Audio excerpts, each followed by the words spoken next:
রাধে রাধে বন্ধুরা, তোমার সবাই কেমন আছো? আশা করি ভালো আছো। এখানে নিচে আমি ছোলার ডাল, আজকে ছোলার ডালের রান্নাটি আমি আপনাদের সাথে শেয়ার করব। রান্নাটি ভালো লাগলে বন্ধুরা লাইক করবেন, শেয়ার করবেন, সাবস্ক্রাইব করতে ভুলবেন না চ্যানেলটিকে। এখানে নিচে আমি 400 গ্রাম ছোলার ডাল, মিডিয়াম সাইজে দুটো আলু নিয়েছি, আমি অর্ধেক করে নিয়েছি। গরম জলে আমি প্রেসারে দিয়ে দিয়েছি দারচিনি, লবঙ্গ, এলাচ দুটো, আর দিয়ে দিয়েছি ছোলার ডাল, আলু আর হাফ চামচ লবণ দিয়ে আমি প্রেসারে ঢাকনাটা লাগিয়ে 4টে সিটি মেরে নিচ্ছি। আর এখানে নিয়েছি পেঁয়াজটা আমি পেঁয়াজ রসুনগুলো আমি ছিলে নিচ্ছি, ছিলে নিয়ে কেটে নেব। পেঁয়াজ রসুন আমার কাটা হয়ে গেছে। এবার আমি নিয়েছি পেস্টের জন্য মশলা 4 চামচ টক দই, আর দিচ্ছি রসুন আর দুটো কাঁচা লঙ্কা, আর দিচ্ছি আদা 1 চামচ মতো, আর দিচ্ছি 1 চামচ সর্ষের তেল দিয়ে বেশ ভালোভাবে মশলাটি আমি পেস্ট করে নিচ্ছি। আমি সর্ষের তেল দিয়েছি 4 চামচ, আর দিচ্ছি দুটো শুকনো লঙ্কা আর একটা ছোটো চামচের সাদা জিরে, আর দিচ্ছি একটা তেজপাতা দিয়ে ফোড়নটা আমি ভেজে নিচ্ছি। তারপরে পেঁয়াজগুলো দিয়ে দিচ্ছি কাটা, পেঁয়াজটা দিয়ে বেশ কয়েক সেকেন্ড আমি ভেজে নিব যতক্ষণ কাঁচা গন্ধটা না গেছে। আর দিয়ে দিচ্ছি হাফ চামচ মতো লবণটা দিয়ে পেঁয়াজটা ভাজলে খুব তাড়াতাড়ি নরম হয়ে যায়, পেঁয়াজটি তাড়াতাড়ি গলেও যায়। আমার পেঁয়াজটা ভাজা হয়ে গেছে। এবার সেদ্ধ আলু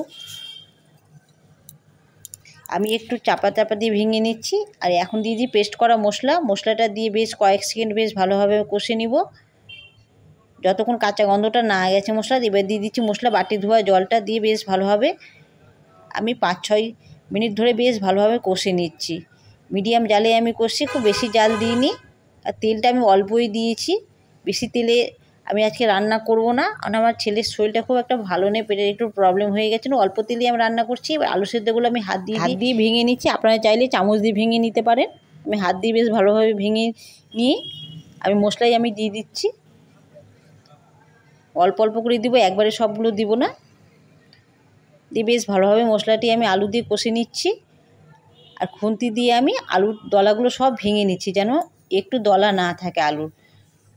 একটু সময় নিয়ে ভাঙতে হবে, আর বেশ কয়েক সেকেন্ড ধরে বেশ ভালোভাবে মশলাটি কষতে হবে আলুর সাথে, না তো টেস্ট একদম হবে না রান্নাটির। আমার মশলাটি বেশ ভালোভাবে কষা হয়ে এসছে। আমি এখনও কিন্তু জল দিইনি মশলায়। এবার দিয়ে দিচ্ছি ছোলা ডাল সেদ্ধ, সবগুলো ডালগুলো আমি দিয়ে দিচ্ছি। জল দিচ্ছি না কিন্তু ডালের, শুধু ডালগুলোই আমি তুলে দিচ্ছি এখন। ডালটা দিয়ে বেশ কয়েক সেকেন্ড বেশ ভালোভাবে আমি কষে নিব। আমার কয়েক সেকেন্ড বেশ ভালোভাবে কষা হয়ে গেছে, দেখতেই পাচ্ছেন আমার কড়াই লেগে যাচ্ছে, মানে মশলাটা একবারে পারফেক্ট কষা হচ্ছে।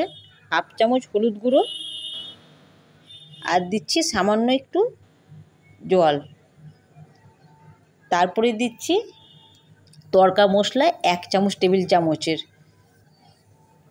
আপনারা চাইলে বেশি দিতে পারেন, আমি আজকে বেশি দিইনি, অল্পই, বলছি যে পেটের প্রবলেম একটু আছে। এবার দিয়ে বেশ ভালোভাবে আমি কষে নিচ্ছি কয়েক সেকেন্ড ধরে বেশ কষে। এবার সামান্য পরিমাণে জল দেবো, খুব বেশি জল দিব না, পাতলা আমি ডাল আজকে করছি না, এটা ঘন ডালই হবে আমার। এবার হালকা নাড়াচাড়া করে এবার আমি ঢাকা দিয়ে দিচ্ছি, বেশ ভালোভাবে নাড়াচাড়া করে নিচ্ছি, মানে প্রত্যেকটা ডাল যেন মিক্সড হয়ে যায় জলের সাথে। এবার ঢাকা দিয়ে 5 মিনিট পরে আমি ঢাকাটা তুলে নিচ্ছি। আমার ডালটি রান্না কমপ্লিট হয়ে গেছে। এবার আমি একটি বলে তুলে নিচ্ছি, এক এক করে সব আমি তুলে নেব ডালগুলো। দেখতেই পাচ্ছেন আমি আবার শুকনোই ডালটা আমি ডালে কিন্তু জল রাখিনি, জলটা সম্পূর্ণই আমি শুকিয়ে নিয়েছি। এটা টেস্ট একটু আলাদা হয়, এটা রুটি, পরোটা, লুচি সব কিছুর সাথে খুব ভালো লাগে। লাস্টে আমি দিয়ে দিচ্ছি ফ্রেশ ক্রিম কয়েক চামচ। চানা ডালটি কেমন রান্না হয়েছে কমেন্টে অবশ্যই বন্ধুরা জানাবেন।